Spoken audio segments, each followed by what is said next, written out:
আইছো মাত্র 6 মাসের জন্য, এর মধ্যে এত টাকা খরচ করে এই হুন্ডা কেনার কোনো দরকার আছে? অবশ্যই দরকার আছে।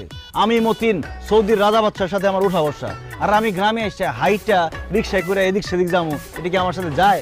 হুন্ডাই করে যাবো, এটা মানায় আমার সাথে। এখন থেকে যদি হাম্মামে মানে লেট্রিনেও যাই, তাও হুন্ডা নিয়ে যাবো। হাসি বন্ধ করো। কয় টাকা দিয়ে কিনছো এই হুন্ডা? বেশি না, মাত্র 1,20,000 টাকা। আমার বন্ধু কামালের কাছ থেকে কিনছি। কামাল হুন্ডাটা কিনছে 1 সপ্তাহ হয় না, একদম নতুন হুন্ডা। আপনার পোলারে বোকা পাইয়া 70,000 টাকার হোন্ডা 1,20,000 টাকায় সে বিক্রি করছে। আব্বা, আপনি এক্ষুনি কামাল ভাইরে হোন্ডা ফেরত দিয়ে টাকা সব ফেরত নিয়ে আসেন।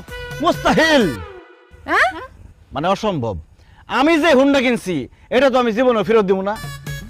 আমি তোমার একবারও কইছি হোন্ডা দিয়ে আমি আমার বাপের বাড়ি যাবো? তুমি আইছো মাত্র 6 মাসের জন্য, এর মধ্যে এত টাকা খরচ করে এই হুন্ডা কেনার কোনো দরকার আছে? অবশ্যই দরকার আছে।